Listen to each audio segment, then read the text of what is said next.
behind the effort. I think most members of the Energy and Commerce are behind the effort, so not yet. And though the bill just got released 2 days ago, it's only 12 pages, so even a member of Congress can read a bill at that length, I think.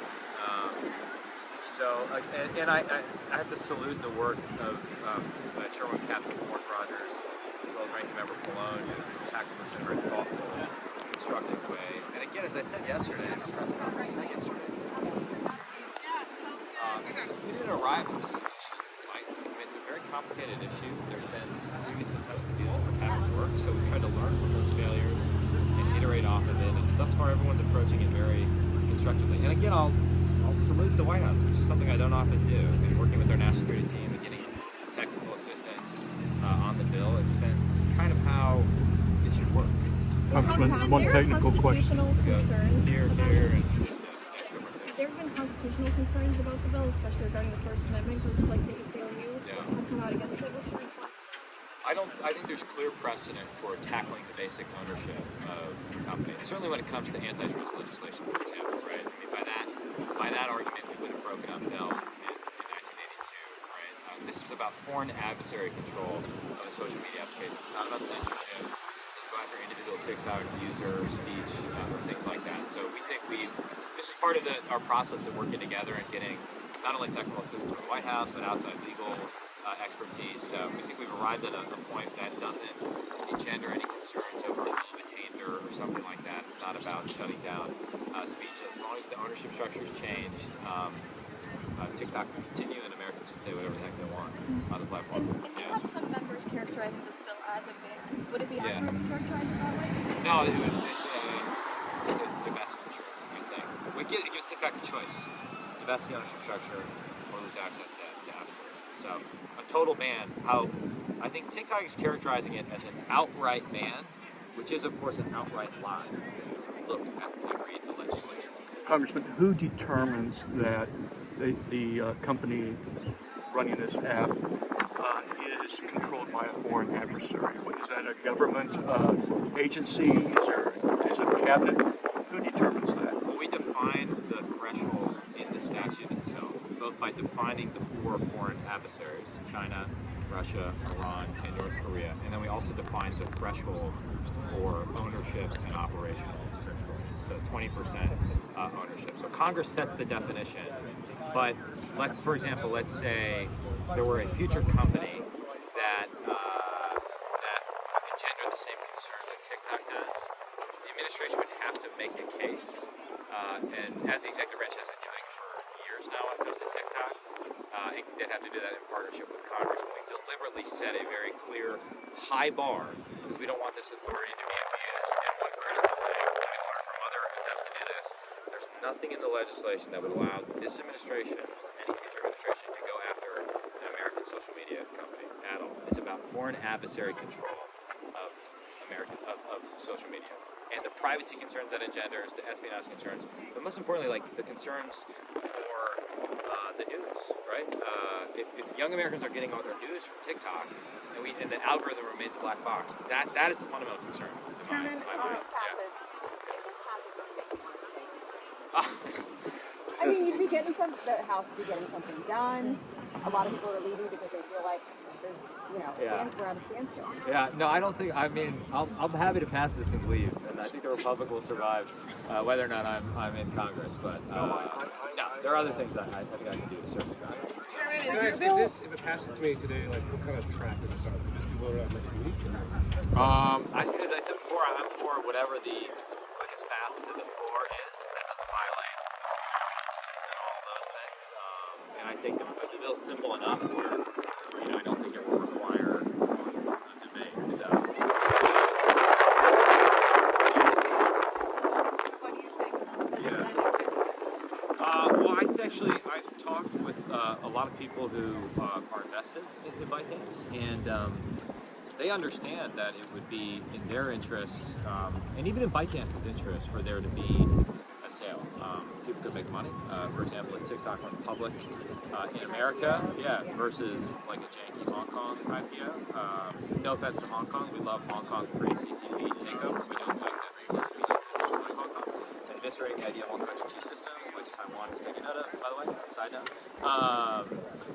Or there, you could imagine a successful version of what was attempted a few years ago, where a collection of American or European and American companies put together with private equity bought TikTok America. As long as there was complete separation of the plumbing, right? No engineering, complete algorithmic control, that new entity would be free to operate in the United States and everywhere around the world. I think it would actually be a very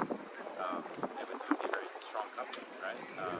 So there's any number of companies that could collaborate, and I think TikTok's users would like the idea of other companies they already like having ownership of the app. It would make for a better user experience.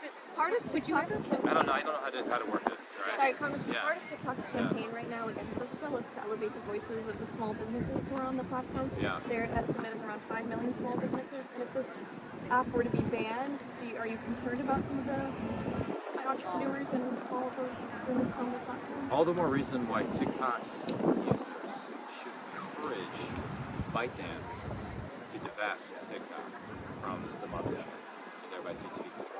And small businesses can flourish in that environment. So that is the outcome I'm interested in achieving. Even if ByteDance does divest from TikTok, TikTok has less than 6 months to find a buyer and figure that out.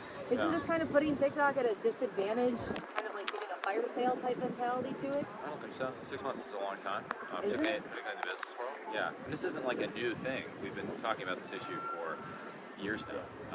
Obviously, the Trump administration had an executive order that ran into a legal buzzsaw, so it's not like suddenly TikTok's waking up and realizing.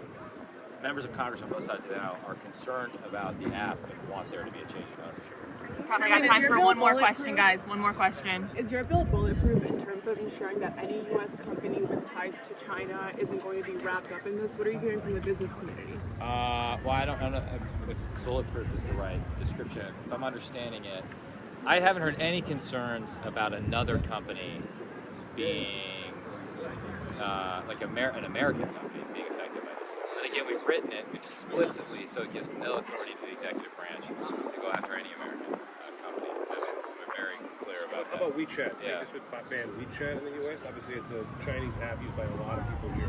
Yeah. Well, the principle is foreign adversary control of an app. It would affect any app owned effectively by ByteDance. I'm not going to speculate. Right now, the concern is TikTok, but it's, I think, critical, and this was another lesson we learned from previous efforts, that the bill be about a broader construct, which is foreign adversary control. So we've established the bar, we've established the definitions, we've established the intellectual framework, and then going forward we can debate what companies fall over under that threshold. Do you think this will prompt CFIUS to act sooner? Well, CFIUS has been reviewing it for years. I think the reason we're at this point is because we've been trapped in CFIUS purgatory and Project Texas purgatory for too long, and it hasn't really resulted in anything. No, I don't think it's going to prompt CFIUS to act. We're acting because CFIUS hasn't solved the problem. So. And is the White House fully on board with this bill, this current version? I didn't watch the press. I think KJP was asked if the president would sign it, and she said yes. The White House released a statement praising the bill 2 days ago. So I think they're on board with it. I don't talk. There to was the just a president, mention so. of, strengthening some of the language, so I was curious if they Sure. said anything further. No, I don't know what that would. I mean, perhaps they have ideas for how to improve the bill when it goes to the Senate. I'm open to anything that improves the bill, but doesn't kill it. So we'll see what that is. Thank you, Congressman. All right, thank you guys. All right, thanks, Good everyone. to see you all. All right. The State of the Union security. What's going on? Oh yeah. Yeah. You going? I'm the designated survivor. So That's my favorite thing. yeah, I got it. Pretty good. Yeah, I got it. If you're 317th in line for the presidency, you guys